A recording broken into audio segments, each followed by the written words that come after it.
Oh, you got to hit the button. Sorry.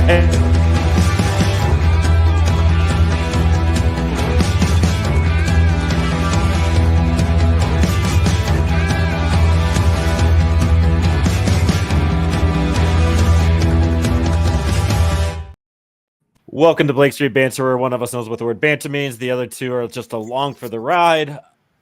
It's crazy. We're all over the place already. But first, before we even get into it, any of it, Tyler, Mike, how are we doing on this fine Monday? How are we in our personal lives? Where are we at? We good vibing? How are we doing? I mean, I've been a little sick the last couple of days, but now I'm juiced. Like, call me Mark McGuire because I'm juiced after Bill Schmidt out here making moves. Like our night just got a little bit brighter, right? Yeah. Oh, big time. Yeah, and you got the Harold Castro jersey on, so you know you're feeling good. You're feeling froggy, Mike. How we doing? Good. I went fishing the other day, and I know Grant probably doesn't relate to this, but I went there for like 8 hours and caught nothing. So family was a little disappointed. So I'm coming into this a little cold, but you broke the trade to me. You were my Jeff Passan here. So I'm excited for this one, though. Yeah, you were in the studio waiting to go. Oh, we made a trade. Wait, what? And then you started cooking. Like it's seamless. Like you have a system, and I was able to see your system in play, and it was kind of fun watching. But yes, we are no longer Beakheads. We have traded Jalen Beeks for Freddie Peralta's younger brother, Luis Peralta, left-handed pitcher out of the Pirates system, AA, Altoona curve. According to Fangraphs, he was 26th in the organization rank. I don't think he's ranked on the MLB.com top 30. He has a 55 fastball, 55 slider, and command of 45. His whip was 0.98. And just right now, it looks good. It looks like a good trade. Initial reaction, Tyler, go. I'm pretty pumped on that. You trade a guy. Jalen Beeks was a waiver claim in the offseason. The Rockies did nothing to obtain him. They said, we'll pay you I think ended up getting $3 million. We'll pay you $3 million. They had to do nothing to do that. And now they turn that guy into basically a prospect. Like, I would say that Luis Peralta has most of the traits that Beeks does as a prospect, still some polish to be added, but you're basically replacing Beeks with the eventual 6 years or just with the eventual team control. Jalen Beeks, impending free agent, you turn that into a 23-year-old, lightning in a bottle type of left-hander. So you can't ask for much more than that. No, and that's the thing that we were kind of talking off air before, like we clicked it. It's just like we got Jalen Beeks on the cheap from the waivers, and we were able to flip him for a controllable, possible solid relief arm with a lot of upside. And the Rockies seem to be adding all of these upside guys. We saw it in the draft. We saw it with the trade for Mears. We saw it with this trade. There's a lot of upside here. So it's like you're building up this crop of arms to kind of pick and choose from. Because we're also talking about, when was the last time you've seen a Colorado reliever be good for more than 2 years? You've brought up Houston Street and Adam Ottavino were the first two names out of your mouth, which is my point. Like it's an issue. So like you're adding a Luis Peralta who has this pedigree, who's dominating AA. It's like insane. So like overall, Mike, like initial reaction, grade it.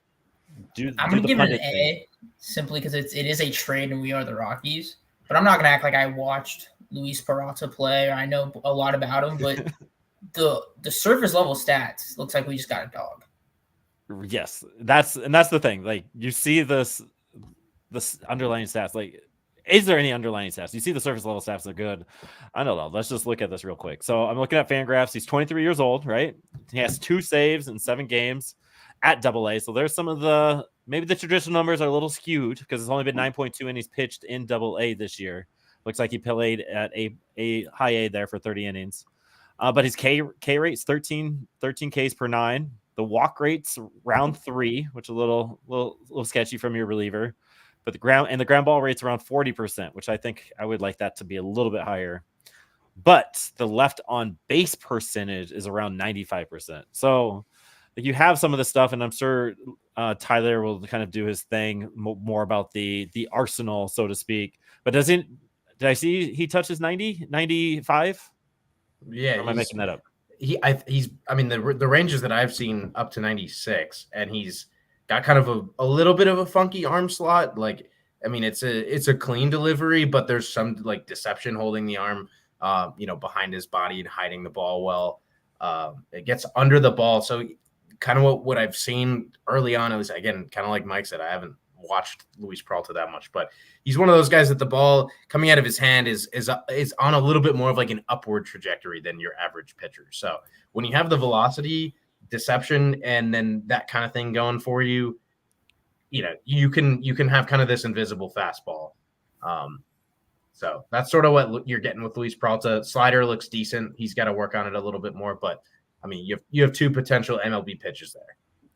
Yeah, you talk about the control issues. Maybe the Rockies are currently operating as if they found the miracle cure to walks. Because if we look at the draft now, we look at the guys we're getting. It almost is like we found something. I don't know what that is, but I have a lot of confidence that they can fix these guys, or at least have a good chance. That's another thing that we kind of have to like take into account, right? Like, have they figured out this whole pitching lab thing? Like, hey, we got this new toy and we know how it works, so let's run with it. And I'm on record saying we've seen it in the prospect list. Like, you can go to a lot of relievers and go to a lot of the starters. There's a lot of strike throwers right now. Even like Halverson and Jaden Hill, like, you can see their walks have lessened as the season has gone on in Double-A. You got Zach Agnos and Colin Baumgartner in Double-A doing their thing too. Like, there's a lot of strike throwers. So maybe there is something. Dugan Darnell's not walking a lot of people in AAA. Angel Chavi, I don't know if he's walked anybody in his like 3 or 4 innings at AAA. So maybe they have unlocked this little secret bottle of arm control. I'm not sure here. So, I mean, Sean, do you have any more questions? Did we cover it? Like, I think we're in agreement. Like, it does look good as a good trade value at face value. Like, we need to see movement. We want to see movement. We got movement right before we got on, which never happens to us. It usually happens like as soon as we get off. So this is pretty cool. Like, all in all, like, we're stoked, right? Like, and then, so put in the Mears thing. Let's talk about the Mears thing. Then we'll get into our top 40 prospects. So let's just hang out for the next 4 hours, I guess. What are the Mears talk? We got two guys, Blaylock, and I'm going to let one of you guys butcher the other guy's name. I'm still trying to figure it out. I think the last name's Herrera. What did we get in that return, Tyler, that makes that trade so good? Yeah, so starting with Blaylock, I mean, he's on the 40-man roster. He's made his MLB debut, starter pedigree. What we've seen is 3 solid pitches. He just recently added a splitter. I think at the end of 2023 or sometime in 2023, added a splitter. We all know. I mean, everyone's just kind of taking a fascination with splitters right now, and for pretty good reason. He's a mid-90s guy. Kind of the, I mentioned with Peralta, he's this kind of like slingshot guy, like underneath. Like, Blaylock comes really hard from over the top, and that's sort of what we saw in the draft with Brody Brecht, LeBaron Johnson Jr. Those are 2 guys, high slot. They're coming downhill at you. That's what Blaylock is. But there's good life on that fastball. The splitter looks pretty good, and also a nice curveball. I mean, some people think it's like a 55, 60 grade curveball. I haven't seen enough to really agree with that. But you're seeing 3 solid pitches from Bradley Blaylock, potential MLB starter. I mean, you get guys like this, and you see so many guys not make it as a starter in the big leagues, but that's okay. You get a good chance at a starter fallback plan of a pretty solid reliever. And then I'm going to go Yuhanier Herrera. I think that's someone correct me. I think that might be it though. We're not the ones to correct you. That sounded fantastic. We got comments here. Let's go. He's really nasty. His slider that thing drops off the table. Like, you're just like rolling a ball to a table and it just drops off at the end. I think he's up to 97. Yeah. Still really young. He's just 20 years old. He's also Rule 5 eligible in the offseason, which is kind of weird. He signed it at 16. So it has been five seasons since he signed. It's kind of wild how it works with those young cats coming out of the international ranks. But you get 2 really quality arms. Herrera's probably a reliever. Blaylock, again, at least gets a chance to start. Yeah, and that's kind of what you want. Like, Mike, I have a theory. I need you to tell me if I'm right or wrong. Are the Rockies like doing this plan where they're just trying to diversify their arm barn? Like, we're seeing these crafty lefties, and we're seeing these over the slot righties. You got Peralta, who's kind of a 3/4 lefty with deception. Like, do you think that's kind of part of their plan? Like, that's just like, let's not do the cookie cutter thing anymore. Let's just mix it all up and see what happens and see what kind of cookies created. Yeah, I think they're definitely just trying to maximize the value, get the best player available, whether or not that's lefty, righty, what kind of pitch. It's just get the best talent. Tyler said Rule 5 eligible. A lot of these guys I don't think will not ever be picked, but won't be picked next season in the Rule 5 drafts. I don't think we have to really worry about it next year. Or if they do, it's one of those guys that will be returned pretty quickly. Yeah. The only thing, I guess my pushback on that is the only thing I worry about is like relievers and catchers are the highest picked Rule 5 guys every year. Granted, it's a handful of guys. Like the Rule 5, like it goes a round and a half maybe. Unless you're, what was it, Seattle? No, who was it? The Phillies had to like fill up their whole farm system with the Rule 5 like 3 years ago. But it's usually relievers that kind of get picked. And that's where I get a little worried. Like, all right, so you're adding 3 relief arms, so to speak, to the 40-man that you have to decide. And so there's going to be some decisions to make. And we have our own guys that we have to be made decisions of. So it's going to be, Tyler's going to be having another little summertime Christmas, off-season Christmas when it comes to Rule 5 time there to kind of figure it all out. But trade talk's done. I'm sure Noah and James will get into it on Thursday. So come back for the Major League talk. And I think, are we going live? Are we doing anything tomorrow? Probably should have talked about it off air, but like maybe we might do a trade recap tomorrow, whether it's like 2:00 or 6:00 or 8:00. Who knows? Just keep an eye out. Who knows? But top 40 is what we're here for. Quick rundown, just like we did the MLB draft recap. We're going to touch base on every single player. Some a little bit more in depth than others. We did not talk about how we wanted to do this, fellas. So I do need your input on this. Do we want to go 40 down, or do we want to go 140? I say we kind of just breeze through 40 through 30, and then just slowly pick. Let's make the people wait. Make the people wait. Do that little teaser. Okay. So this is brought to you by dailycontrolsllc.com. The Mr. Robotic himself, he will fix your robot. He will fix that button that doesn't button. Your blinker don't blink. He might be able to fix that. I'm not quite sure what automation means, but he is the guy to tell you what it is. And you can just go ahead and email him at info@dailycontrolsllc.com. Daily is spelled DALY. Tell him BSB sent you. Just reach out to him, have some fun with him. Even if you aren't into robots or automation or anything, just email him, please. So let's talk about the honorable mentions real quick. So we have our top 40 list, but I think we went 50, 60 deep with the team there. Is this what I want? No. Yeah. 40 to 31. Let's just go to 40 to 31. Honorable mentions. We'll move on. We had Kelvin Hidalgo, a shortstop, 19 years old, as our 40th spot. He's a DSL guy, 12 home runs in just the 45 games. Can either one of you kind of really tell us like what about him that is different than Andujar or Dion from a few years ago? He's got more power than Dion, and I think he has the ceiling on Hidalgo is he's got a lot of tools, speed and power. They're the main two. With Hidalgo, I don't think he's going to be a shortstop for long. I think it's going to be second baseman for him. He's got potential. Like Jorge, we kind of knew who he was. Hidalgo could surpass that pretty easily. And so just another DSL name to keep an eye on. He might. Do we see him in Fresno this week? Probably not. We don't usually see a DSL to Fresno pipeline, but maybe. Well, he's in the ACL this year with Robert Kalaz. Yes, you're right. So those two, it might be a pairing. You would kind of think he's going to get pushed, although it might make sense for it just to be Kalaz. Okay, so keep an eye on Hidalgo. Not a big name that gets thrown out there a lot. 39th on our list was Warming Bernabel, who was probably number 15 on our list 2 years ago. Absolutely insane numbers in Spokane in 2022. Struggled in 2023. Got removed from the 40-man from the Rockies, but is having a nice little season. I think he's top, or if not top 2 in RBIs for the Yard Goats this year. He's having a nice little resurrection year. He's still a little free swinging, but does have some bat to ball skills that you kind of get excited about. The glove is still kind of a work in progress, but the crazy thing is about Warren Bernabel, he's only 22 years old. He is a third base only kind of cat. He might play first base every once in a while. What's the kind of his floor? What is Warming Bernabel's floor, so to speak?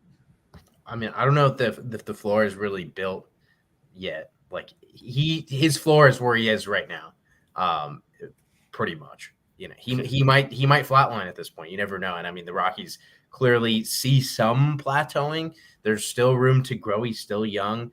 There's been some signs of life this year. Ceiling is probably a backup infielder at this point, with a chance to be kind of that streaky hitter that you get in the lineup a little more frequently. But I think the free swinging and maybe a little bit less power than anticipated is dragging him down. And yeah, and it's crazy just the kind of resurrection year he's having this year. Next on our list is recent draftee number 38 on our list is LeBaron Johnson Jr., who somebody I'm pretty high on. He might have even been like number 30, top 30 for me, or really close. So I'm going to get that list up there real quick. And we talked about him last time, so we're not going to spend too much time on him. But coming out of Texas, sits at 97, has that nice little slider that goes at 89, change up 89. This is one of the more intriguing arms of the last draft class that we have coming up. I would love to see him in Fresno. I can see him kind of doing the Halverson trajectory, seeing Fresno, Spokane, seeing what we have in him and just get him going. Like, because he's such a big arm that has a lot of pop to it. I'm kind of excited for Johnson. Want to add anything? I feel like we've talked about him a lot. We just haven't seen him play yet, so we're kind of like reiterating it. Next up is at number 37 is Tyler's favorite friend, guy that he just loves to watch. Jake Madden, right-hand pitcher, age 22 years old. Big piece of the Chrome Grichuk trade last year. I know you're still salty about him turning into reliever way too early, but where are we at now that we're kind of getting that full year of reliever under his belt? I mean, it's tough because I don't think he's had enough consistency for you to feel good about this year. Like, the run prevention has been there, but he hasn't struck anybody. He has 15 Ks and 14 walks this year. I feel like a lot of that comes down to this limited role, really inconsistent. He's never, really been a reliever in his career. And then, the command is still an issue. So they took him to the bullpen to try and work on that, and it's not working. He's one of those guys with just a ton of arm talent. I don't know. I'm just kind of shocked that you take that arm talent, 3 pitches, and just put it in the bullpen without. He's 2 years removed from junior college, and he's already in the bullpen. So yeah. I'm a little lost there, but had to drop if he's a reliever long term, that drops the stock. Yeah, and that's probably something we should have mentioned at the beginning, how we kind of did the prospect list, so to speak. Angels to be is not on our top 40, and it's kind of because of the relieving arm, some of the control issues that we saw. It's like we just don't. The relieving, it's hard to put them in your top 40 because there's so little impact. And like we said earlier, like you don't see these guys for more than 2 or 3 years at a time in Colorado. So when we're doing this, kind of the overall idea is who do we ranking, like who has the most value going forward for this team, and like when might we see them? So kind of forgive us on how we do our things, or right along with us. Do whatever you want. If you want to sound off. It's all right, man. You can put it in the chat there. That's what it's there for. Mike, number 36 is Jace Kaminska, the big dog out of UNL. I guess tell us a little bit about him. Yeah, it's one of the more refined pitchers that we have. A true 5-pitch mix, great command. He's going to be, the more and more he goes up, he's going to be kind of trying to find the groove. He's kind of got to be perfect, basically, because he doesn't have the greatest stuff of all time. 5-pitch mix, not a lot of guys can say that. The changeup is something they worked on. Flint Wallace has talked about it. The changeup has come a long way since college. Basically a different pitch is what he said. Kaminska is one of the true pitchers, almost like a Luke Jewett that we picked up in the draft. Just he's going to be a starter in Spokane next year. Just watch out. He's going to put up good numbers. And that's an arm that I'm intrigued to see if it stays as a starting role or it turns into like a long relief, middle relief arm. Big fans of Jace, friend of the pod, Jace Kaminska there. Next up is Cade Denton, who people are kind of mad and a little surprised that by us that we don't have him as higher than 35. But Cade Denton, reliever, strictly reliever out of Fresno, getting his first taste of pro ball. He had a stretch in the middle of June where he went 1, 2, 3, 4, 5, 6, 7, 8 games without allowing a run. At a 9th game without an unearned run, an earned run there. So Cade Denton can hit 99, has some off-speed offerings there. Excited to see what he has because he is a reliever through and through. So seeing how he kind of projects and see how he can be a 7, 8, 9 kind of arm going forward. His ERA, his just overall stats right now, he's at a 3.42 ERA, 1.27 WHIP. He had 1 bad outing a few nights ago, 4 earned runs on July 21st, which is really just piping everything up. But beyond that, like people are hitting 161 against him on July 4th. So he has the stuff and he has a great stink. So look beyond just the traditional numbers. Next up is is Seth Halverson. We're kind of on a reliever role. Big arm. We're super excited about him because he made it to AA by the end of last year after we drafted him quick, and then he's in AA. He's kind of doing a little roller coaster ride, but he's starting to settle in, especially with his off-speed offerings. It's a lot of my high test coming in there. Like there was one day I watched him, he could not find the strike zone, and then the next day he decided just to start like the next batter. He threw like 5 off-speed offerings back to back, and nobody knew what to do. But they were all throwing for strikes, not swinging strikes, like zone strikes. So he's working on some stuff, which is exciting. There, do you guys want to add anything about Seth Halverson? Yeah, he's fun. He's one of the few relievers that I felt like deserved a spot on the list because I think his ceiling is just insanely high. Yeah, and at Tennessee, he touched 102. So how many guys in the system are doing that? Not many. And again, we're super close to the big leagues already. The Rockies could basically bring him up there anytime they wanted, but they really have no incentive to push it prematurely. Especially we talked about 40-man stuff a little bit. You just no need to force it. He still has some things to work on. Yeah, and a lot of these relief arms, there's still some things to work on, like Jaden Hill. We'll get to him in a little bit. Next up, Jackson Cox, who had Tommy John last year when they all went down. There's 4 or 5 of them that just like, all right, TJ. We all get TJ. Jackson Cox is one of those guys. He was our one high school arm that we selected in the Gabe Hughes draft. What do we kind of see from him? Like, what do we kind of hope from like, what is he, 20 years old probably at this time? Probably should have that up. But what do you expect from Jackson Cox going forward once he comes healthy? It's as live of an arm as you can really get at his size. Like he's a pretty small dude at 6'1", when he was drafted around 190 pounds, I think. So, I mean, for his size, he had some mass, but just the arm talent's crazy. It's 3,000 RPM curveball. Like not many guys in the big leagues are spinning like that. Maybe sits 95 to 97 when he's a big leaguer or at big league age in 2-3 years. So between those two pitches, there's so much upside there, but still need to see him become more of a pitcher. We saw it before that Tommy John surgery. He was really coming along. So hopefully he picks it up either late this season or early next year with that fresh slate. Number 32 is Yiker Reyes, outfielder, 18 years old, came from the ACL this season. Again, not my forte, but according to our blog post on BlakeStreetBanter.com, our honorable mentions post there, Yiker hit 304 with 27 stolen bags in the DSL the year before, currently hitting 268 with 23 stolen bases this year. So it looks like we have another speedy athletic outfielder. Anything you want to add to Reyes there, Mike? Yeah, I think you nailed it. He's got a hit tool. It's the question's going to be about power. If he can just get some power into his frame, that'll be awesome. But defense first, speed, defense, awesome stuff. Jonathan Daza. Yeah. There we go. Are we mad? So, like, I guess when we talk about prospects, are we mad if they turn into like a Raimel Tapia, Jonathan Daza, an Aaron Shunk, Brendan Rodgers, a little bit sooner stuff like I don't know. Like, put this in perspective. If I see the name Yiker Reyes, number 31 on our random basement dweller prospect list, what should I kind of expect out of him when he becomes a professional ball player? Jonathan Daza.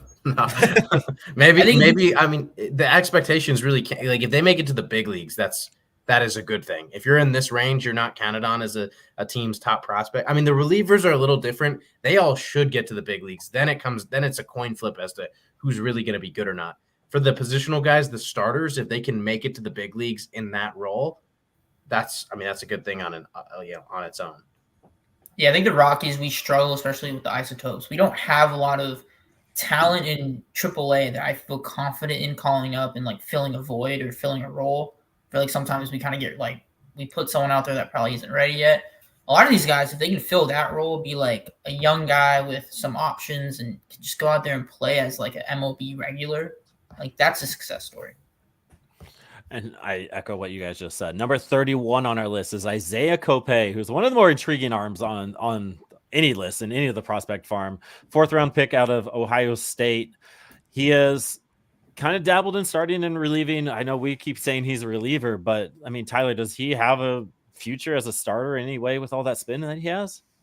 I mean, I think so. I think he could become throw the breaking balls 65, 70% of the time, throw that fastball here and there. maybe look to develop a changeup. Although I think his strength is really, is pronating and going with, the breaking ball instead of the changeup. So it's a toss up with him because he's 89 to 91 with his fastball. Not a lot of power coming, but man, he has two, like, they're mind bending breaking balls. You see that thing, it's going to move in ways that you don't expect it to. A lot of fun to watch him spin the baseball. I think the move to the bullpen is going to happen pretty soon. He's been struggling recently pretty bad. So I think when we get more, like, we go to, like, the pitchers we want to start, we have the ACL guys that I think could fit that role. Move him to the bullpen, have someone else start. Let's see what is there. And I mean, we see it with Evan Shaver, who kind of a starter turned reliever, and now he's like a spot starter for the yard goat. So keeping that in there is not a bad thing. Keeping that in that web chart. Yeah. Noah, Tyler finally got new lighting. He's in a different place. New location. We're still in a jail though. No. Yeah. He's got some lighting. Yeah, he's in a different spot this week. Yeah, and like Isaac, thank you for contributing, big dog. Decker Reyes has a really nice swing. As Bill suggests that he has a little bit more muscle to add on, which you would hope so from these 18-year-old kids coming up the system. Like, I still think Zach Bean can add some muscle to his body type there, and he even added 20-30 pounds in the offseason. So we are good to go there. All right, top 30. Now we're gonna spend a little bit more time diving into a little bit more of these guys. Our top 30 is gonna be brought to you by Mr. Grant Hankins, who is just he's a proud sponsor of BSB. He's sending us lending us cards to do giveaways, and none of that stuff would happen without him. He's been one of the top contributors, just being part of the BSB community. Great dude, solid dude. Just thank you, Grant. Go follow him at Grant Hankins on the Twitter. Hopefully I got that right. I don't think you have any numbers after it. If I'm going to shut you out, try to do it right. G Hankins 25. Everybody go follow G Hankins, HANKINS 25 on the Twitter. And he's got some cards. He always has the Tovar card of the day. The one today was sick. That gold foil was insane. So yes, that is right. Tovar's future is bright. Who's on a 15-game hit streak, like, just insane after going over for forever. Blake Wright, number 30. We're looking at a third baseman, second baseman out of Clemson. Big senior, big leadership. 22 years old. I know you did all the legwork on this. Blake Wright? Who do we see in Blake Wright? Tyler. I mean, it's kind of tough to I kind of see some Aaron Shrunk qualities there, but maybe hoping that the bat's a little more consistent. Otherwise, I think it's a likely big leaguer, and getting that in the fourth round is never a bad thing. What I really like is the ability he has to lift the baseball, and we talked about that as the theme of the Rockies draft. All the hitters they drafted early, unlike many guys in the Rockies lineup, they have swings that are geared to lift the baseball. So someone like Blake Wright, he has roughly average raw power when you're looking at the exit velocities, but he had 22 home runs this year, and a lot of that is because of the fact he's just putting the ball in the air a lot, and when he makes solid contact, he's got a chance to hit it out. I would love to see him play some second base and just get that versatility. I don't know if there's the ceiling of a good starter, but there's certainly the ceiling of a good bench player, and maybe kind of a low end starter. So we'll see what happens with Blake. Yeah, he's definitely one of those. I'm intrigued with him from this draft class, just because the senior leadership thing. I love the intangible stuff that you can't see on a scouting sheet come into play. Like, some of those guys are my favorite guys to watch and play. Like Braden Ward, player of the week for the Yard Goats. Like, he's not on our list, but Man's balling out like he should be. Like, we might have missed one on that. But like, there's none of those metrics that kind of see that, and he's got that kind of that dog in him. Next up, number 29, who I am a huge fan of, and I like everybody does not agree with me, is Jaden Hill. I had Jaden Hill as my number 19th prospect on my own list. I absolutely love the upside ability of him as a reliever. I know we mentioned earlier, like, we are, as a team, we're down on relievers, but I think Jaden Hill has that ability to kind of be that game changer lockdown mold in the 8-9 spot that we so desperately need. Like, him and Halverson and Agnos are kind of doing the roller coaster ride right now. Shavi was in there. Agnos there is now getting the saves in in Hartford. But I mean, dude, man is 60 grade fastball, 60 grade slider, 60 grade changeup. The command is the only thing stopping him from being successful. His walk rate is at 2.43 this year in AA, which isn't terrible considering it was 5 last year, which was just a rough year. But you're pairing that with 13 strikeouts. Just the ability to strike out a guy is not something that we see as Rockies fans that can just come in and like, you know what? Let's do this. And Jaden Hill has that about him. And he's allowing 0.73 home runs per 9 too. So he's not allowing the long ball in Hartford, which is a good thing. So I'm super high on Jaden Hill. I'm going to climb that hill. I'm going to turn him in and start calling him Jaden Mountain because he is that big of an upside. Yeah, I did that. So huge shout out to Jaden Hill. Love that. 24 years old. He is Rule 5 eligible. I predict that they do sign him because he is an arm that I could see being picked up in the Rule 5 in the offseason. Next up is number 28. Luigi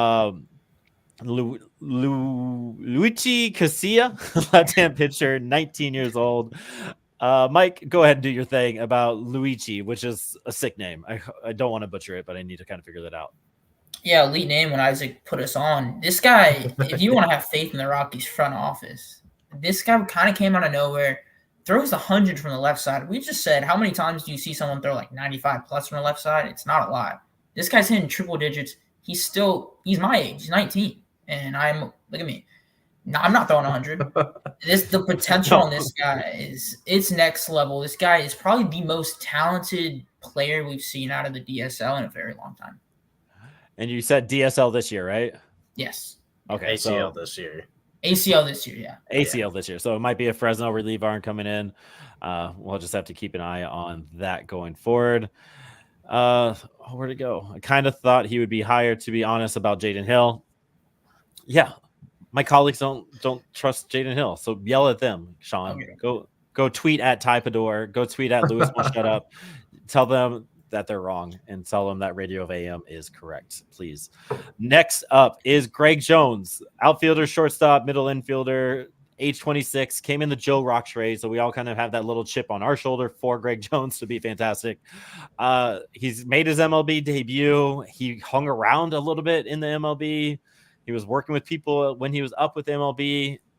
Go off, Tyler. What do we have in Greg Jones? You just have unusual tools. Like we saw him hit his 1 home run at the big league level. He hit that thing freaking hard. And I mean, that's a sign of things that could come. He, opposite of those draftees we talked about, he doesn't elevate the ball enough. He definitely doesn't make enough good contact in the air. So that really holds him back, but it's good power. I mean, I see people throwing around like a 50 on the power, like raw power wise, it's at least 60. Whether that is going to turn into game power is another story, but the speed is at least a 70. I mean, you could make the case for 80 grade speed there. It's what makes him, a good, if unpolished, but still a good center fielder. That's what you're getting. The strikeouts are going to be there. He's never going to be an above average on base guy, but if you can sneak out 15 homers, 10, 15 homers from him in kind of that utility role, I think you'll be happy. 10, 15 homers, 20 stolen bases, that kind of thing in a semi-regular role. Yeah. And would we be mad if he's a 4th outfielder going forward, like that super utility Garrett Hansen type? No, I mean, that's why the Rockies got him, is because those tools are just always going to play. I mean, he has to hit at a baseline level. Like you think about, the WRC plus, OPS plus, he's got to be at least like a 70 to stick around. Like at some point, the Rockies are compiling a lot of good athletes in the system.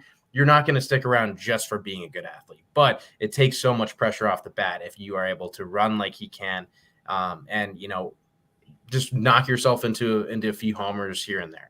Yeah. Looking at his AAA stats, so I found this cool little figuring out how to use Savant a little bit. Exit velocity of 101 or higher. Greg Jones has 31 pitches hit at that. On those pitches, he has a 1.419 slugging percentage, which is honestly one of the higher ones of the 9 cats that are on this list with that. So when he does hit it hard, it is turning into stuff. It's not just being hit hard. So good to see that from Greg Jones. Next up, number 26 is Mason Albright, the other half of the Randall Grichuk and CJ Cron trade from the Angels last year. Is there anybody that has done a better job of just being awesome. Like Mason Albright, 20 years old. Oh, finally turned 21. 21 years old, almost 22 in November. Just coming in, just pretty much being lights out this year for AA. The K rate is not very high. The walk rate is kind of high at 3.89, but somehow maybe he's dropped a little bit. He must be struggling a little bit recently because his ERA is at 4.5. Maybe I'll look at some of the game stuff. But what can you tell us about Mason Albright? I mean, he's got a 4-pitch mix. I don't know that there's one pitch that really stands out. He's kind of, 90 to 93 on average. I sort of get Peter Lambert vibes here, when he was still a starter. Like Lambert was kind of softer throwing, expected to throw a ton of strikes. It's weird that we've seen Lambert take a complete 180. Like now he's a mid-90s guy who at times doesn't locate well. But I sort of see Albright as pre-Tommy John, Peter Lambert, gives us the Rockies a second shot at developing a Peter Lambert type starter. Pitchability, command, deep arsenal. That's sort of what you're looking to get here. I think we're seeing the upside is extremely capped. Like maybe a fifth starter here. Yeah. More likely though, swingman type of role. Maybe he ticks up a little bit in a bullpen role, and that allows him to be more effective. But what he's doing at 21 right now, it is very impressive. Yeah, it was very impressive in April and May. Like in May, he had a 6.63 OPS against him, only allowed 5 doubles in that time, only 9 runs in the whole month of May. So he's getting knocked around a little bit in July. So I think that fatigue is kind of setting in as he hits that 80 inning mark. It's where we kind of see some of these arms kind of going down as the wear and tear of the season pulls up on him. But Mason Albright, number 26. Michael Prosecki, number 25, left-handed pitcher, 23 years old, out of Louisville, friend of the pod. Spent a few days in Fresno. It's like, nope, I'm out of here, going to Spokane, dominating Spokane. Mike, what do we have in Michael Prosecki, who we all love and adore? I think we have a pitcher that can go out there and just eat a bunch of innings throughout the year. We saw it last year. He pitched like 100-plus innings in Fresno, came to Fresno, pitched another 10 innings. Now he's in Spokane. He's still doing his thing.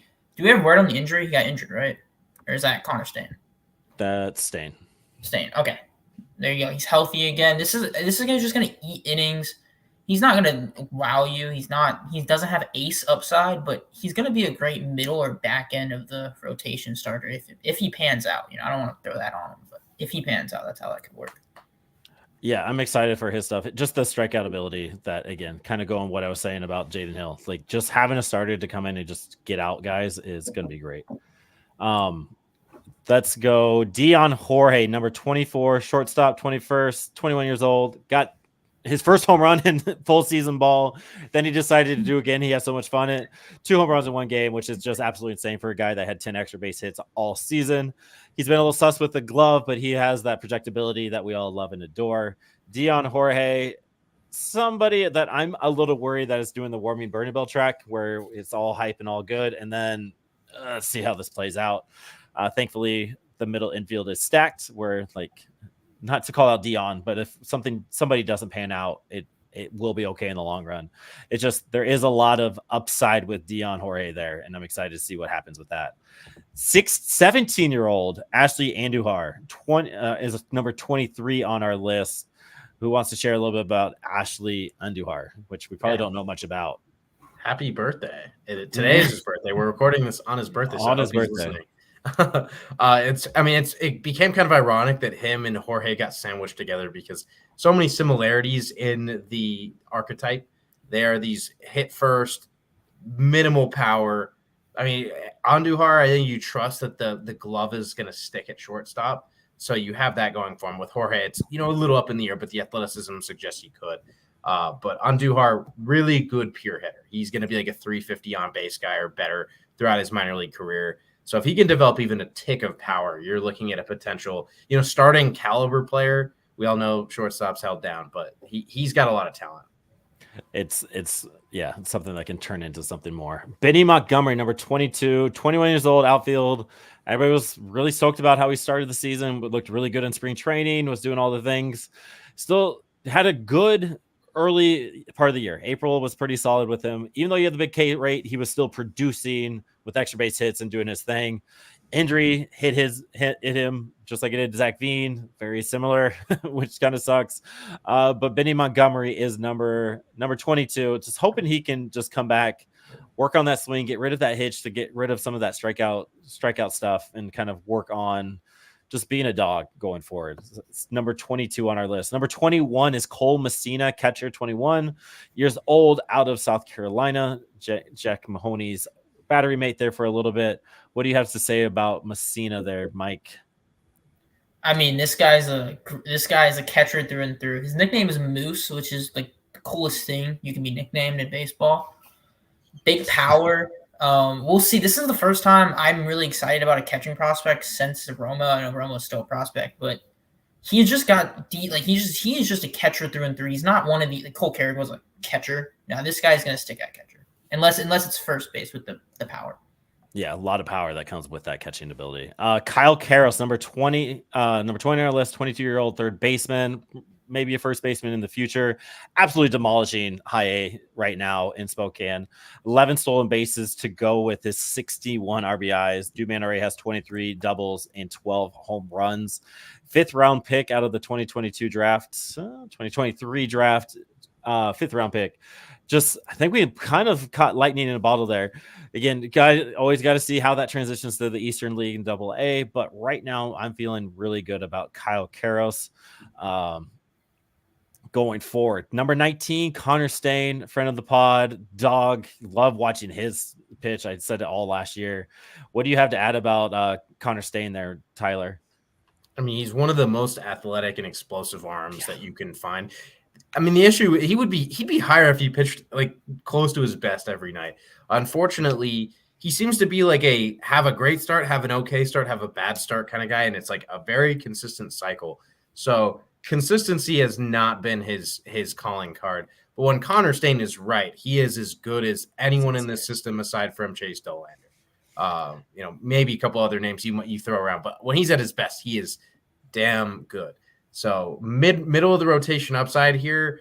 Again, the consistency sort of hints that you might have to change roles. But for now, I mean, you're looking, again, super athletic arm. He can sit in the mid-90s most of his starts.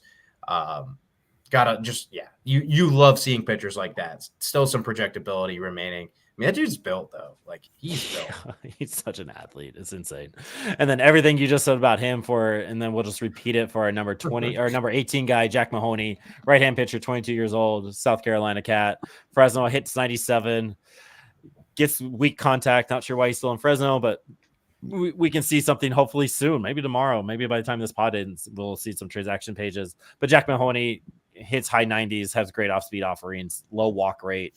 Has a whip of 1.1 in the California League right now. So big upside with Jack Mahoney, looking at like a middle of the rotation arm there. Jordy Vargas, Jackson Cox had TJ last year. Big upside there. Right-hand pitcher, 20 years old. Mike, what can you tell us about Jordy Vargas? This season, not a lot. He hasn't pitched yet, but the injury really got to him. So I feel like if he didn't get injured, I think he's probably a top 12 to 10 guy on our board because he's so much talent there. Another guy from the DSL, Dominican Republic, that we're just killing it with these guys. Jordy Vargas, one of these guys that when you talk to people that know what they're like, not like me, people that know what they know what they're talking about, they love this guy. Just a full-on pitcher, if that makes sense. Like, he's going to get you out is what I'm trying to get at.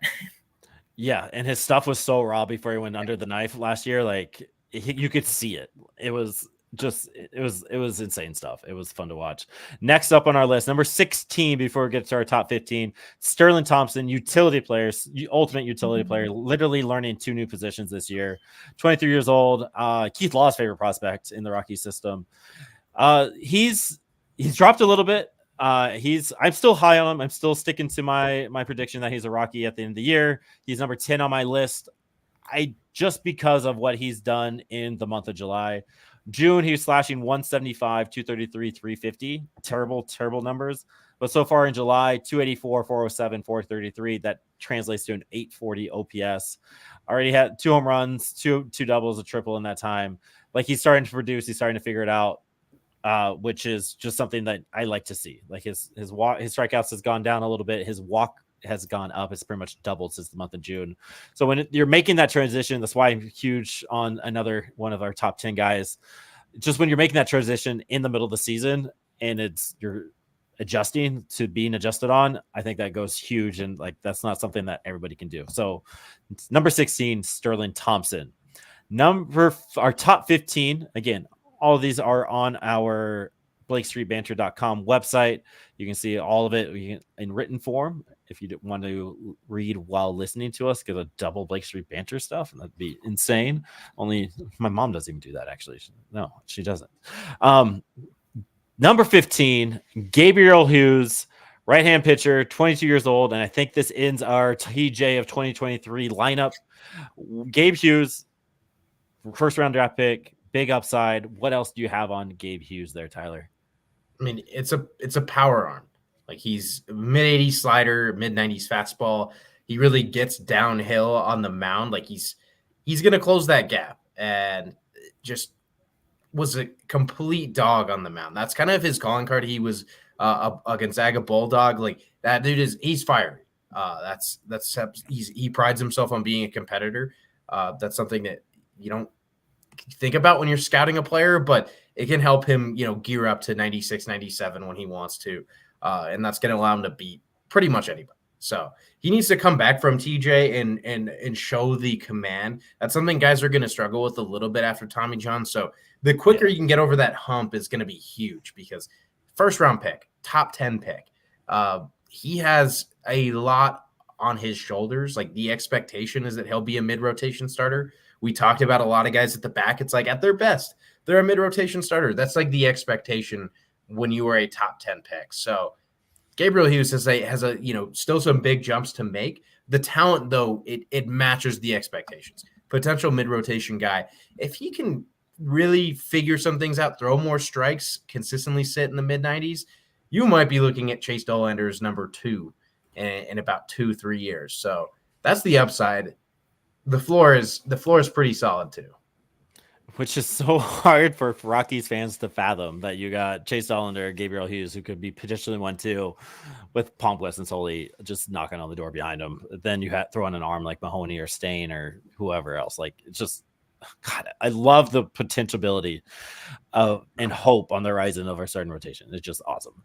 Number 14, your man, Mike, Ryan Ritter, shortstop, Mr. Consistent himself. Before you get into it, the Jude man has a 25% strikeout rate in AA, which seems kind of high, but I am going to give all the props to a first-year player getting only 25 strikeout rate in AA in the Eastern League. It's not something you normally see, especially from a mid-tier kind of talent. So huge props to Ryan Ritter for that, but I'll let you do your thing, King. No, that was important. The strikeout rate's huge, because last season he dominated Fresno. It's still like a 25% strikeout rate. He went up to Spokane and Hartford, and it was bad. It was like 35% on average for those two. So the question when he gets the Hartford assignment is, hey, is he going to strike out a lot? We know the defense is there. He's good on the base paths. Not excellent. You're not exactly scared of him stealing bases, but he can do it. Defense is elite, right? And he goes in and has a 25% strikeout rate, which is a little high. But for a guy who that was kind of his only drawback, or the only really red flag, that's great. He's been the most consistent position player for the Rockies. Rockies, he's Sean Sullivan, Chase Dollander. Yeah. He's not that type of consistency, but consistently every night he's hitting the ball and not striking out too much. Yeah, you're doing a 10% walk rate along with that, and that translates to a WRC plus of 138, which is more than elite. Last year at AA in his 8 games there, small stint, he had a 42 WRC plus. So again, making those adjustments after that, just seeing what you can do and what you can turn into. I'm very curious what they do with Ryan Ritter. Like, I know we talked about it on a few pods ago. Like, do we have the super utility middle infielder guy? Because obviously Amador is going to get the call up soon, and he's going to be this everyday second baseman. But there's no reason Ryan Ritter should be anywhere else but alongside of him, like fighting for a spot. So that's one of those. In a vacuum, if you were to only look at this year, you would assume Ryan Ritter is a better prospect than Adiel Amador. Oh yeah, and yeah, we'll get to Amador buttons mashing here in a little bit. Exactly, like you look at the play, you look at the stats, and all the things say Ryan Ritter greater than Adel Amador. So it's going to be interesting to see what the Rockies do with a guy like Ryan Ritter. Number 13, Jared Thomas. I do not know a lot about this guy, and I know we talked about it on our draft pod a little bit. Outfielder, first baseman, 21 years old. What do we have in Jared Thomas there, Tyler? Athlete, lift, athlete again. Like he's a really solid, smooth athlete. You look at his frame. I mean, it's a high waist, kind of runs like you see him on the field, and it's like he looks like a deer kind of when he's running. So there's certainly enough athleticism to play center field. I think there's been people kind of on both sides of the fence on this. He has a real chance to play center field, and when you're looking at prospects, that's a significant box to check. So athleticism is there. Raw power is coming along. Again, he high-waisted, kind of looks like a deer out there. Deers are not big animals a lot of the time. Like he could get bigger. And if that's the case, he's going to have a lot of power and, again, can lift the baseball. So Jared Thomas is checking a lot of the necessary boxes while still bringing some upside. So, I mean, the hit tool is really solid too. When he wants to, he can make contact with a lot of different pitches. A little aggressive, which brings the kind of the swing and miss into the picture a little bit. So when you're swinging at bad pitches, things are going to happen. But tools are absolutely there to be a good big leaguer. I get Kyle Carroll's vibes with him. I think the big body, big build. I don't know if that's even right, but just kind of the way you just talked about him there. And I was reading something about like he played a lot of first base this is the guy that played first base for Texas, right? Yeah, little bit of first. Yeah, he just had to fill in. Like he was the guy that in that team, what that team needed was him to play first. So we hear about athleticism and then playing first base. It doesn't really correlate, right? But he was a team player. He's like, all right, I'll play first, whatever you need, coach. And he went and did that, and he did that at an elite level. So Jared Thomas, number 13, number 12, Carson Palmquist, the left-hand pitcher there. I mean, what else do we say that you haven't already heard? It's just kind of on repeat, but 80 innings in, 81.2 innings in, 17 starts, home runs per 9, sitting at 0.77. Ground ball rate, I wish it would be a little bit higher. Maybe this is something that we can knock him on because we have to knock him on something.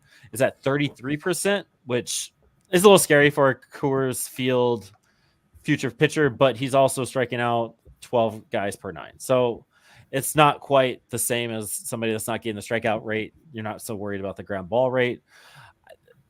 I guess that would be my only concern, but Dude Man throws strikes. Dude Man gets outs. Dude Man goes and competes every single time. Like, what else can you guys really add to the Carson Palmquist story? Nothing. Okay. All right. Yeah, nothing at all. Talk about it a lot. Yeah. We do. I mean, and he gives us reason to, right? Like his whip is low. He's sitting around 90 with that funky left-hand arm slot. He's got a slider that's just insane and a curveball that can just keep him guessing, again, from that weird lefty, super diverse arm slot. So Carson Palmquist, he's probably your mom's favorite starting pitching prospect right now, just because that crazy left-handed whip that he has. Number 11, Robert Kalaz, the outfielder, absolutely demolished the DSL this year. No, ACL this year. I've been messing this up all night. ACL this year, right? Yeah. Just absolutely demolished it. A 173 WRC plus. 18 years old. I mean, Mike, you're the ACL guy right now. Robert Kalaz, is he everything we want him to be, or we got a little concern, little Dion Horry concern there? The range of outcomes that Robert Kalaz could be is insane. Like, he could be the best hitter in Rockies history, or he could be a guy that doesn't make the major league. Like, the power on this guy it's next level. I don't want to put an 80 grade on the power or 75 grade. I'll go 70 on the power. He's going to strike out a ton. He's already striking out at a 22% rate in the ACL. It's only going to get worse when he goes to Fresno. I'm assuming he'll get that Fresno call up rather soon. He's going to have to play corner defensively. He's not going to be a defensive plus, especially in center field. He can't do that. But power, like, this guy just hits the ball. He's going to be a fan favorite prospect because when he hits a home run, it's going to go like 500 feet. The Yankee El Fernandez type power. It's just the raw power that just makes you go insane. All right, I love that. All right, so Robert Kalaz, expected in the big leagues in 2027. All right, we're in our top 10, fellas. Cole Carrig, outfielder, shortstop, catcher. I think he caught once this year, so we're going to put that in there. He is a catcher. 22-year-old, super athletic dude, insane build, just insane talent. Cole Carrig, go off, King. Tyler. Yeah, you kind of said it does it all. Switch hitter, center field, shortstop. That's probably his future positions. We've seen a little bit more power coming into the pros than we expected, and that's why he's jumped from being, coming out of the draft probably a high teens, low mid 20s prospect on our list to we're basically now a full year later. He's a top 10 guy for basically all of us. And, with a graduation or two, he's inside the top 10 with production like he has right now. If he continues that all year and into next year, I don't know what's stopping him from becoming a top 5 guy. Stolen bases are racking up. He's probably going to break 45, might push for 50, probably going to have 15 home runs. And then again, the defense is pretty key for him. Huge arm. It's kind of the thing that gets lost in the shuffle. Huge arm. It's a 60 grade arm at the least, but probably a 70. So quite literally a do-it-all guy. It's hard to find weaknesses in his game. I mean, he could become a little bit more of a patient, disciplined hitter and improve to hit all pitch types a little bit better. But man, just all the basic tools are there. Sky is the limit. And you look at it, guys. I went to the Whitecaps game the other day and I got to see Max Clark pitch or hit. And it was, you just look at a guy and you just go, just built out of a lab, and just like everything about their build and who they are, like as a ball player, it just like screams, all right, you're going to be fine. You're going to be a major leaguer someday. Cole Carrig kind of gives me that vibe. You just look at him. He's just that much bigger, that much just built different, as the kids would say, than some of his counterparts. Like, it's insane. Just look at him in the batter's box. You don't expect your leadoff guy to be just that big. I don't know. Every time I watch the Spokane game, I was just like, is he really that giant? And he's doing all this at a 17% strikeout rate, 9% walk rate. Yeah, 9 home runs, 35 stolen bases. Just insane athleticism there from Cole Carrig. Number 9, who's dropped a little bit, this guy. Yankiel Fernandez is the number 9 prospect on our BSB list. 21 years old still, which I feel like we've been talking about him for so long. Only 21 years old in Hartford. Insane raw power. I don't know if it was me or you, Mike, that clipped his home run the other night. He got fooled on an off speed pitch on the outside. You could see him, like he had to like hitch and then he just drove it. He fly ball pulled over the right field wall. Just insane, massive power that he's been kind of lacking this year, but it's still there, still in that little repertoire of his. But what else can you add about Yankiel there, Mike? It's been a really weird season because coming in, it was like, this guy's got power. He's going to mash a bunch of home runs. Only 9 home runs this season. And he's running he has a higher on base percentage than Amador, which is kind of insane. He's been overall just kind of like an average hitter when it comes to like outcomes. He's hitting a lot of singles. The batting average isn't amazing. The whole stats thing as a whole isn't really amazing, but my underlying confidence with him has actually gone a little higher, even though my ranking doesn't really say that. I think he's overall been a better hitter than I would have expected when it comes to like professionalism and at bats. He's, like I said, higher on base than Amador, which isn't. We'll get to Amador later. But yeah, again, you're seeing these strides for it. I think, again, we talked about it a few weeks ago with the Monty comparison. I asked if you guys are we worried about him at all with the Monty stuff? But like, Yankiel Fernandez struck out 33% of the time last year in AA in his 56 games, right? This year he's striking out at 19%, and you're seeing him reap the benefits. It's 274 average compared to 206. His slugging's 424 compared to 362. So like, if he's working on this, and then the next year you're adding this patient, you're keeping this patience, then you're adding that power swing into it, like, you can see this guy just hitting bombs in Coors real soon. Don't know if he sticks in the outfielder. He might be a DH first, right field second type thing, but he's got an above average arm there too. I'll go ahead and I'll do the next one's Drew Romo, and I'm gonna ask you, Aaron, because you have him at number 3. I want you to give me the rundown on Drew Romo. Dude, Drew Romo, y'all need to stop sleeping on my man, Drew Romo. Okay. Do you? Not according to your I do. rankings. I'm more than Tyler and the rest of them. So. Yeah, Tyler's so mad at Drew Romo for whatever reason. Like, Tyler, why do you not like Drew Romo? Like, what do you have against Drew Romo right now? I mean, I know there might be certain people listening. Shout out to Drew Romo's parents. They hang around on the Twitter and stuff. So I love Drew Romo. I will say though, 97 WRC plus this year. Like I think we are maybe getting a little ahead of ourselves in terms of thinking he's going to get to the big leagues. The bat's going to be there. The glove's going to be there. I mean, the glove is good. I think we might have gotten a little ahead of ourselves in thinking the glove is amazing. Kind of Mike Tolia shout out. I think everything is good here. I question whether we're going to have an above average everyday catcher versus an average everyday catcher. And if you're going to rank a guy in your top 5, I think you're wagering that guy is an above average player at his position every day. And that's where he's above average for me, just because the catching, like having a good catcher, give me an average catcher all day, and he's an above average player for your team. And the ability that Drew Romo has shown behind the plate is insane. Like, he was on with the Affected by Altitude guys. Go listen to the interview that Drew Romo had with Skylar and Evan. He was learning last year. Defensive numbers looked a little sketchy because he's literally learning how to do the one knee thing. And in that interview, he was saying, I was switching up between knee up, knee down, knee stretched out, leg stretched out, left knee up, right knee up. Like, he's doing all these things. And then he finally settled in with it towards the second half. And that's kind of when you saw Drew Romo start raking in the second half last year. He's a sponge. He's going to take it all in. He's learning the game even more. Like, he was talking about setting up game plans and how that's being added to his repertoire. Like, catchers, just like we don't see two-way players as much, like with pitchers, catchers like have it 20 times worse than a pitcher that wants to try to hit as well. Like, they have to learn the pitching. They have to learn every single pitcher. They have to work with every single pitcher, and they have to go hit. And Drew Romo's doing that as a switch hitter, which adds another element that you can do. Like, again, you're going to be an average hitter from the left side and the right-hand side. Either way, there's no holes in your bat. Like, you can expect to hit a game. And that's something I'm completely okay with. And if you're going to get into some home runs, he has 13 home runs this year. Most of he's already tied his career high. So that's going to happen. PCL, Merchant, blah, blah, blah, Coors Field, whatever. Like, you have that happening.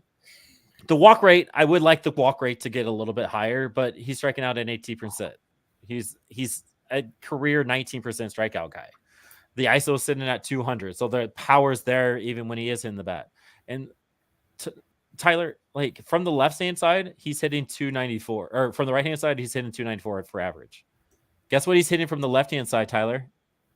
293. 290. Right. Very similar to each other. Like, we've seen these switch hitting splits. Like, Michael Tolia, like, he should probably drop it. No, he said, no, I'm going to do this. Like, wouldn't you want to switch it? Because he's a below average hitter in the PCL. Wouldn't you want him to be really good and then be like, hey, let's just focus on that? No, because it's hard. Like, have you, as a lefty, have you faced a lefty? You're not going to hit a lefty as well as you would a righty. And vice versa. You're going to hit it from the opposite side better. And again, you have that versatility that comes into it. I am all in on Drew Romo being the future catcher, and all the hype that he had when he was drafted. I think he's starting to live up to it because he's doing this now as a 22-year-old. He's learned how to be a baseball player as this time. He sucked last year at Hartford for a few months, and then he absolutely raked and demolished it. And then he's being consistent this year in Albuquerque with the tutelage that Pacheco is going to give him, and working with Willie Mack and working with major league pitchers down there. There's absolutely zero reason that the future isn't bright for Drew Romo. So you can suck it, Tyler. All right. We'll see. I'm glad we're getting into this top group. We do need to spotlight these guys. I certainly hope, and I think there's a very good chance he is a great catcher, one of the best the Rockies have ever had. So, I mean, that part is very exciting. But we've got some dudes. Let's go to number 7. He just wants to gloss over it. You notice how he just wants to keep moving on, Mike? He's like, no, we're done. Number 7, Tyler's favorite. the Wizard, Sean Sullivan, number 7 on the BSB list. He was also number 7 on my personal list, just to put that in there. But go off, Tyler. Do your thing. I mean, he just came off another. The Rockies are pitch counting him really hard. Like they don't want him, throwing a ton of pitches. Makes sense. He's already at a career high in innings pitched. Walk rate is 2.5%. Like imagine a hitter is walking 2.5% of the time. You would think he sucks. Then imagine that hitter strikes out 31.5% of the time. That guy wouldn't be in the pros. He would be long gone. That's Sean Sullivan. Like one of the best guy. Like just I don't know how to describe it. He's a wizard. 2.16 ERA. Just the one thing he lacks is power, but in terms of being a pitcher, I mean, he has everything there. Like he's a pitcher, and then you combine those physical things we've talked about, the extension, the low slot. You can't see the ball coming out of his hand because of and especially coming towards you. It's such a weird and unique operation. I've never been more confident in a guy that hasn't even touched AA being a good big league pitcher because he doesn't need to. He doesn't need to develop in certain ways. He's getting more extended to the plate than all but maybe a handful of pitchers in baseball. And he's doing it from a low slot. Really good command. There's nobody else in the pros that is Sean Sullivan. That guy was only one spot ahead of Romo on Tyler's list, by the way. No. I mean, the upside, you get into those other guys. He doesn't quite have the upside of like a Brody Breck, but the floor is a big league pitcher. Sean Sullivan this week, by the way, 10 innings pitched, 20 strikeouts, no earned runs, 1 walk in 10 innings pitched. It's insane stuff. Just dominant. Like it's insane that he's still in Spokane. It's like there's an argument to be made that Sean Sullivan should have been called up before Chase Ullander. Just saying. But I love it. I'm big on Sean Sullivan as well. Like there's so much upside there, and he's a fun pitcher to watch too. There's that watchability piece too that you have in some guys. Like I want to watch every Wizard start ever. Next up is number 6, Zach Veen, 22-year-old, often injured guy who I still love. He's on my NA spot on my fantasy team just because I am in love with Zach Veen and what he could possibly potentially do. Mike, share some light on Zach Veen. Veen, it's been the injuries, man. Like this season, the stats look great, but he just hasn't been able to get on the field, and it's the same song and dance every single year with the injuries. So to me, it's gotten to the point where it's just like, I haven't seen a season where he hasn't been injured. So why would I think there will be? I really hope there is, but this guy has hitting wise, kind of everything you want. He can hit home runs. He can hit for average, speed on the base paths. Defensively, he's going to be in a corner, but he's not going to be a complete liability. It hurts that he's only down because of injuries. Kind of like Benny Montgomery, where it's just like, I don't really want to talk about it because it's just like we're talking, like if we were talking about in a vacuum, no injuries existed, this guy would be on the Rockies already. He'd be raking. Yeah. I mean, this time last year, we were talking about potential call up, and here we are just like, we want to see him healthy. Yeah. Sean, I'm a little bit worried as well. The injuries, it's just hard to get past them. Like you don't want to, for me anyway, when I do those rankings, it's like I don't want to hold an injury against somebody's upside, right? And Zach Veen has shown that when he's healthy, I'm kind of like a broken record on this, he is an absolutely great, fantastic baseball player. Like before his injury in April, May, and June, 327 batting average, 325 batting average, 571. There's 3 games in June. But that's when he got injured. Then he came back for a little bit in July, 13 games in July, a 143 batting average before he hit the IL on Thursday or Friday this past week. So like the entire track record says if Zach Veen is healthy, he will produce. If Zach Veen is not healthy, his numbers are bad. Like look at all of it. Look at all the history, and huge shout out to a friend of the pod, Luke, to pointing that out to us when he was on last year. It's just, that's the upside that I get so excited about Zach Veen. Like that's an above average bat at the major league level, and the wheels, the speed that comes with it, the baseball IQ, like it's all there. Like all the tools are there. 80 out of 80 aura. Whatever the fuck that means. Like, he does have some swag about him. Is that swag? Is that swag? Okay. I love Zach Zeen's aura, I guess. So he is at number 6 on the BSB list. Number 5, Brody Brecht, the cat out of Iowa, big arm, big upside, low control issues. Why should I be sold, Tyler, on Brody Brecht being ahead of a Sean Sullivan, Carson Palmquist type guy? I mean, for at least with Sullivan, for the reasons I said about you can't recreate what Sean Sullivan does pre-pitch, you really can't recreate what Brody Brecht does after the pitch, and definitely not in the Rockies farm system. This is a guy who's consistently going to be touching 100. Like, he's going to sit 97 to 99.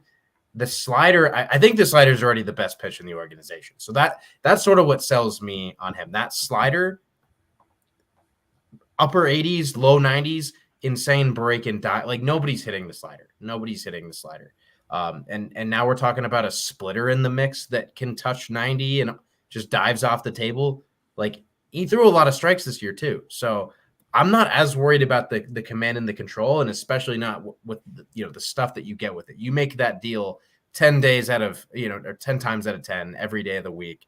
Brody Brecht, it's ridiculous stuff. And again, I want to hammer that in. I think it's the best pitch in the organization today, tomorrow, for the next, however many years. That's a big nod that you're putting on somebody who has not thrown a professional pitch. But the pitch is the pitch. The pitch is the pitch. How he performs, and gets outs, you never know. But that pitch it's crazy, and it's gonna come out of his hand the same way in the pros as it did in college. With a little bit more control once he gets into this control lab that the Rockies have figured out, like we talked about at the beginning of the year. Like, I'm excited for Brody Brecht. Like, you see a dude, and again, that dog mentality. We talked about him on our MLB draft recap pod. It's just, there's the aura around Brody Brecht. There is something that is intangible, and like he's an athlete. He's through and through. So he's going to go out and compete. He's going to want to throw strikes. He's going to listen to coaches to be great. So Brody Brecht, number 5 of our top 5 BSB mid-season rankings. Our first one ever. Yeah, I should have been saying that this whole time. Number 4, Jordan Beck, outfielder, age 23, who we probably should be seeing in purple again. He's making a rehab in Albuquerque.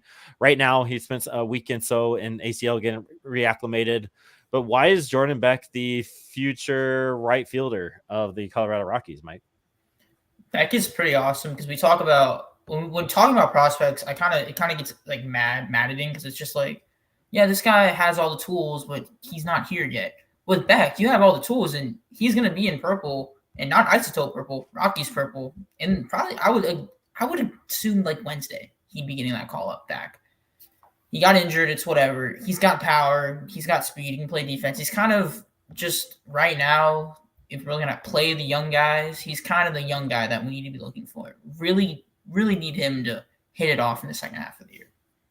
Yeah, and there's really not a lot to it. Like, he's obviously one of the outfielders in the Colorado Rockies future, right? Like, you're looking at Nolan Jones, Britton Doyle, Jordan Beck. That's kind of what the outfield is looking like right now. Hopefully Nolan Jones stays healthy next year and Jordan Beck kind of comes back and goes back on fire. But just, I don't know, like, I want to talk more about Jordan Beck because like he is number 4 on our list. I mean, he broke the hand. That's always hard to come back from. I guess maybe what are some of the expectations that we should have for him?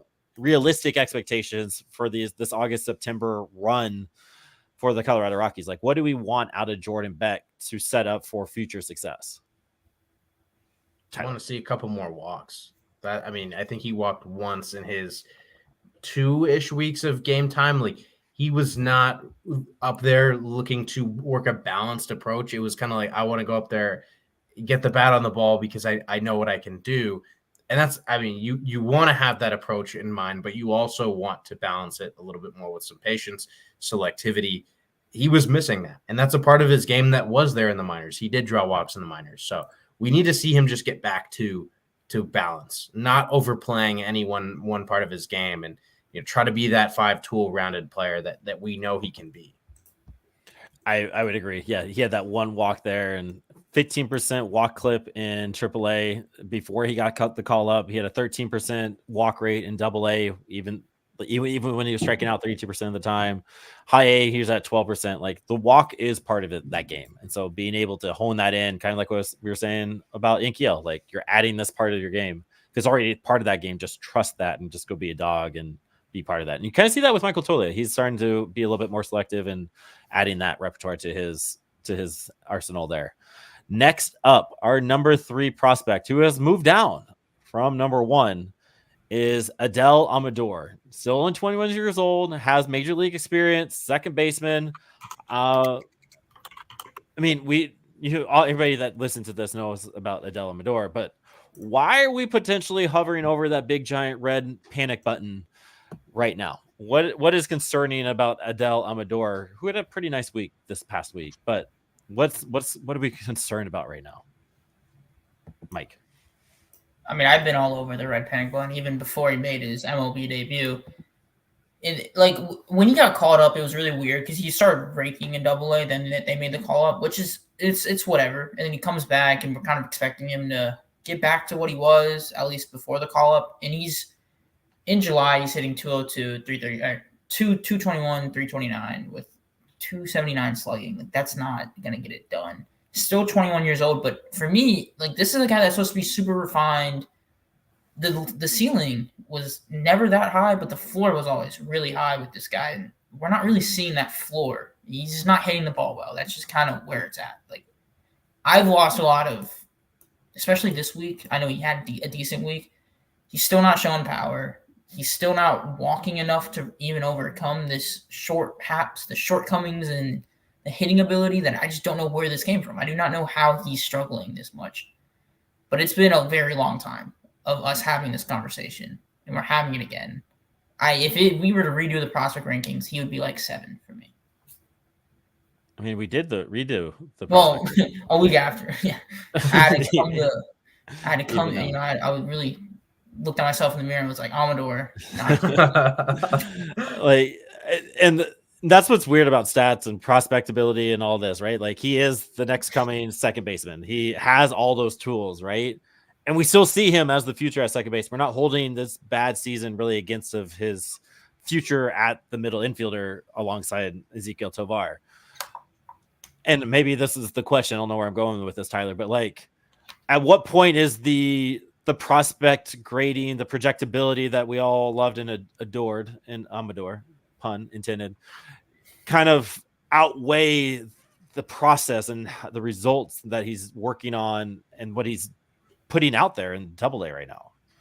I mean, the tricky part with him is just he's kind of close to a finished product. Like he can develop his feel for the game, but you can never guarantee that's going to happen. You can never guarantee that guys are going to start to get a better aptitude for everything. And I'm not saying he doesn't have a high baseball IQ, but when it comes down to, he comes up to the big leagues and we see you see a hitter that doesn't match what his minor league numbers had been in years past, where it's like, this is a guy who's walking way more than he's striking out. We saw him at the big leagues, and I didn't see I didn't see anything that indicated this was that, professional plus hitter. He was kind of just freestyling it up there. And that's the part you worry if that sticks around as part of his game, where he's not going to, take 2 pitches, just default to start an at bat here and there. It was a little too much, kind of like we mentioned with Jordan Beck. I'm going to go up there and swing the bat. And that's one of the worst things you can do when you're first getting the big leagues. Guys want to get their first hit, their first home run, and this and that. Take pitches and see what major leaguers are throwing at you and understand their process. I feel like we've seen with Amador, he was just up there rushing himself. So can he get back to that super measured, slowed down approach where he is owning the at-bat?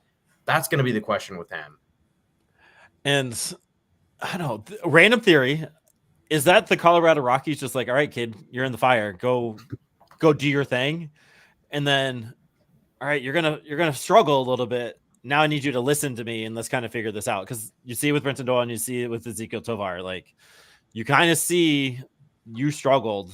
Now we're gonna get you back on track. We're gonna figure it out together. And that's that kind of experiment, my theory anyway, has worked out. You saw with Jordan Beck, you saw it with Adel Amador. Go do you. We're going to let you be a kid and go let you try to figure it out.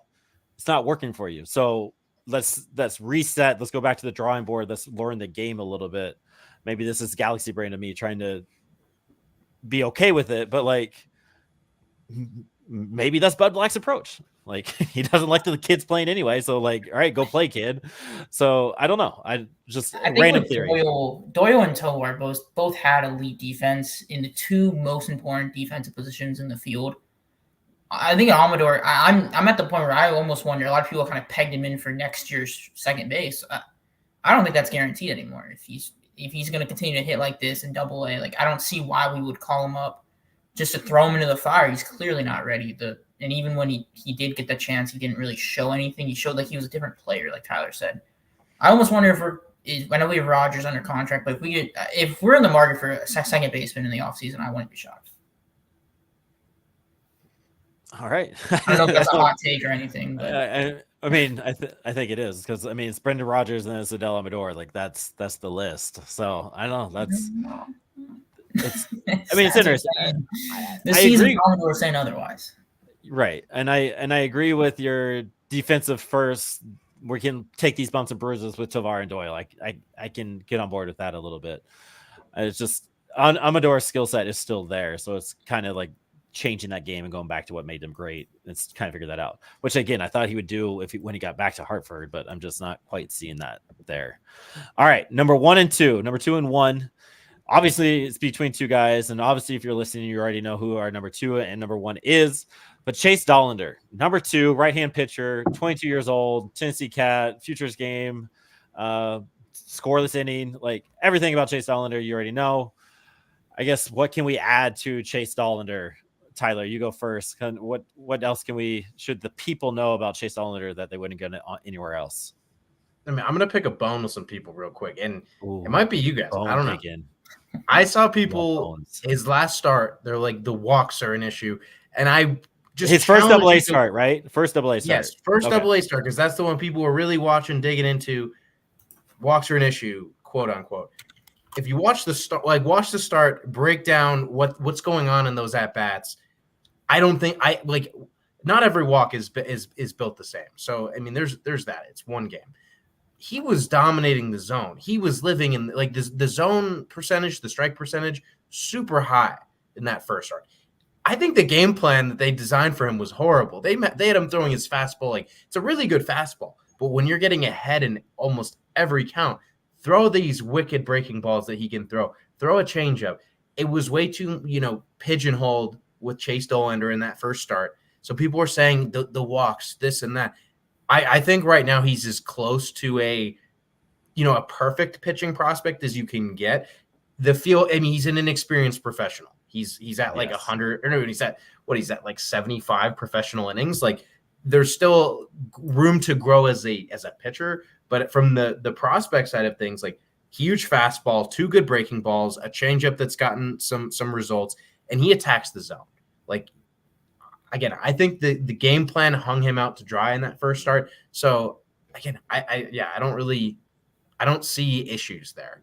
I think he is John Gray with a chance to kind of respin a lot of the things that went wrong with John Gray. And John Gray was still really good, but that's what I'm seeing. Yeah, with Dollander, I didn't watch his Double-A start, but when I would watch him in high A, it would very much be like, oh, you're not really walking anybody, but it'll be the 5th inning and he's at like 100 plus pitches, or through 4, he's at like 97. And I don't know if that's an adjustment thing he can do. The fastball thing, it's a thing that happened in high A too, Tyler, where it felt like you just go ahead and use your slider, do something else, because your fastball, great pitch. I love watching the fastball, but sometimes they can key in on it. Sometimes almost when he was frustrated, he would always go back to the fastball. It's kind of something I saw whenever he didn't get a strike 3 call or something. And I don't know if it's something geared where you want to throw that heater when you're upset, but it's almost the same. But for him, it's just like the pitch count for some reason is always really, really high. I don't know if people are fouling things. I just don't know what it is. Yeah. I haven't watched him that in depth, and we don't have that data with high A and Double-A. I was going to say what you said there. Like it felt like when he would get frustrated, he would overthrow the fastball and that would get away from him. And then he wasn't able to kind of reset from pitcher to pitcher or hitter to hitter Like, all right, I walked that guy. That sucked. Let's reset. Get the next guy. It kind of built off each other from the few games that I watched in Spokane. His stuff is insane, but a lot of 103 pitches, 4.2 innings. That was right after he went a 7-inning game, 103 pitches. 95 pitches, 5 innings. 93 pitches, 6 innings. 88 pitches, 4 innings. Like, the pitch count has been high, but the strikes, like what Tyler was saying, it's around the 60-65% mark every single night. So like the strikes are there, but it just seems to the build up when it's bad in that moment. And it's not just a blimp. It's literally, it's there for a little while. And that's that raw 75 inning professional guy coming out. Like in college, I can pipe 99, get these guys out. That's got to be a mindset, and that's hard. Like you're a competitor, you're a guy that throws 97. Like if I was throwing 97 constantly, I'm piping that. Shoot, I do that in Super Mega League Baseball. Like, all right, I got a 98 mile per hour fastball. My confidence is up 50-60%. Let's go. Let's pipe it. So I can only imagine as a competitor, you want your best stuff to beat their best stuff, and honing that in a little bit and beat a pitcher is definitely something that I think Dollander needs to add to his repertoire. And if that's an issue, we're going to find out in AA. Like AA, they're going to time it up and they're going to really hurt him with it. And they're going to take advantage of those mistakes. So he is a number one starter. The stuff is there. Like it's insane. Like you watch it, you can see it. It's just like, all right, what's that next little step Dewman has to do to be fighting for a rotation spot next year? Like, yeah, with a lot of pitching prospects, it's like, well, the command isn't really there. With Dollander, we're talking about like he throws the fastball too much, and like it's just the slightest of things is what we're kind of hooked on right now. And it's that game that kind of just proves that he's so good. Yeah. I think just in those meetings, I mean, I think he wants to throw the fastball, but like if he's the one insisting on that, like just don't make him his own worst enemy. Like he has to mix in the secondaries more. Like you're in an 0-2 count. Why are you throwing two? Like you throw 3 fastballs in a row and they all get fouled off. Like you can't do that. That is how you gun up the pitch count. Throw a changeup in the zone, get a ground ball. That's, instead of trying to win with the fastball. I don't know who's to blame for that, but that has to change. And that's something I think he throws tomorrow or tonight. If you're listening on Tuesday, I think he's throwing Tuesday or Wednesday because they have a 5-man rotation. And he pitched last Wednesday, so the second day of the week. So he'd be the first up in this week. So something to watch out for, see what the game plan looks like and how it goes there. Last but not least, somebody we have yet to see, but we will see probably this week. I can see him being Vladimir Restituyo.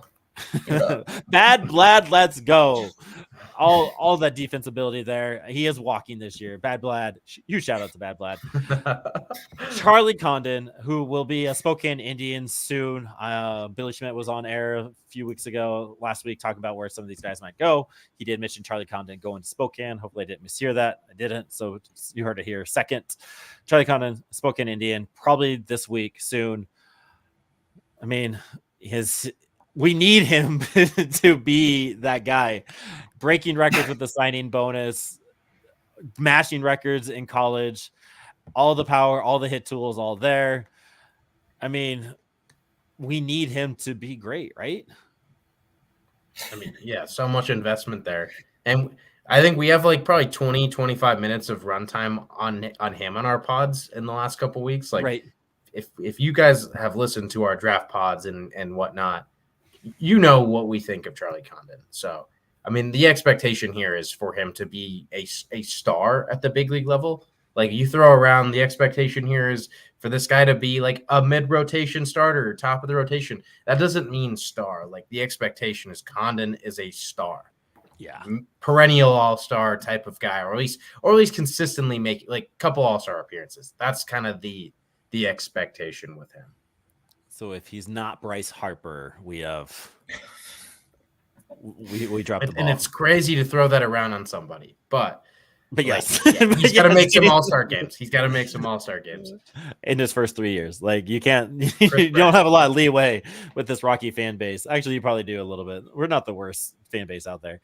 I mean, what are your kind of expectations, Mike, of Charlie Condon? Like we haven't seen him, so we can't really talk about what he's done professionally, and this college numbers speak for himself. Gold Spikes Award, blah blah blah. I mean, what are your kind of expectations? Maybe as a minor leaguer, like what do we expect from him this first few months in 2024, and then kind of going beyond that before he is that star in the professional league? We'll see. The minor leagues, I'm sure he's gonna, I'm sure some pitchers are gonna be on the bad end of the highlight reel. But this is probably the best hitter I've got to witness in the Rockies farm system. It definitely is. Yeah. Since I started like paying attention to the farm system, it's been. Where would you rank Condon, Tyler, in like Rockies prospect ever list? Because we don't really have a lot of dudes that were like perennial. Go back to what Zach Veen. You have to like go back before there were prospect lists. I think. You have to go back to the time where it would have been Troy Tulowitzki and Todd Helton, who we've mentioned those guys a lot with Condon because they're the only other college hitters drafted in the top 10 by the Rockies all time. I think you're looking at those guys. I mean, I think he's above Brendan Rodgers coming out of the draft as a prospect, and Brendan Rodgers was a top 10 prospect in baseball for a good amount of time.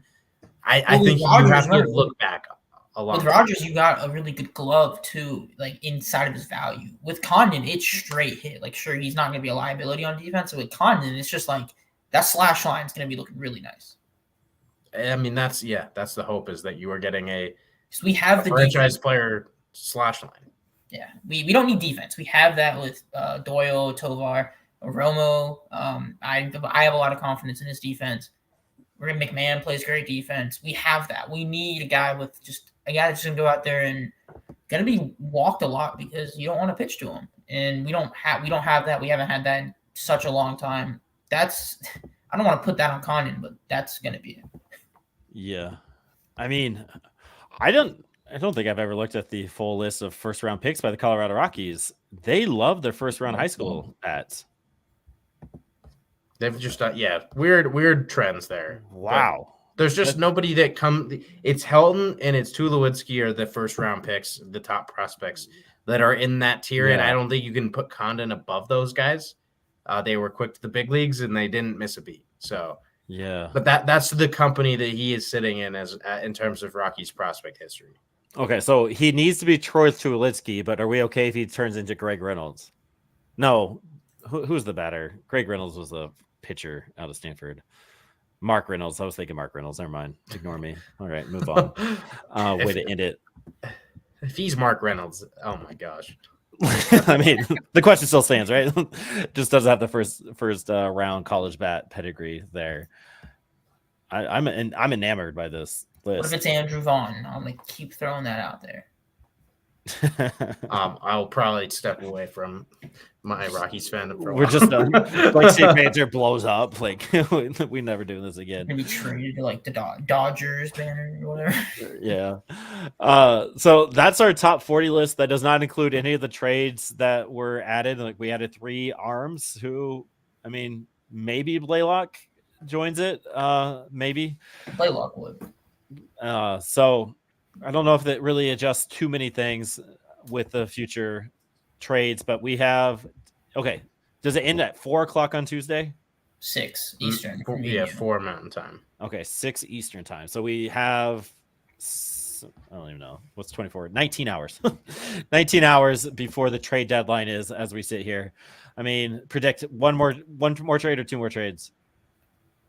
2. I think we're gonna go and do a lot of fun. I think it's going to be 2+. Okay. Do we move any prospects in those trades? Because our outfield prospects is a little jammed. I don't think off-season. I just don't like a team like us trading prospects because if we trade a prospect, that prospect's destined to be like the greatest player ever. That's just I need somebody to do a research project on that because I think that's just fallacy. I don't think it's as well. bad. No, it's definitely not a thing that's happened like a lot for us, but like. We trade Sterling Thompson, all of a sudden that hit tool's back. Well, it's already back. Did you not listen to me talk about his July numbers? He's back. Over a large sample size. Large. Yeah, we'll be all right. All right. So 2 more trades. I agree. I think we moved 2 more people. I think one of the starters. I think one of the starters. Frankie Montez just got a pretty good haul. Frankie Montez was traded. Not to trade Cal. So. Wow. If Montez is being traded, Cal has to be traded. Like that's like essentially the same pitcher right now. I mean, we'll see where the fits are now. So many teams are making moves, less options. Flaherty hasn't left yet, right? No, but I think not yet. He pitched tonight. That was a whole conversation. All right, we're done. Top 40 prospect list. You can read it on BlakeStreetBanter.com. Make sure you check out our sponsors, Daily Controls and Grant Hankins, G Hankins 25 on Twitter, or just go find one of our tweets and you probably retweet it or liked it, or type in Tovar card of the day and you'll find him.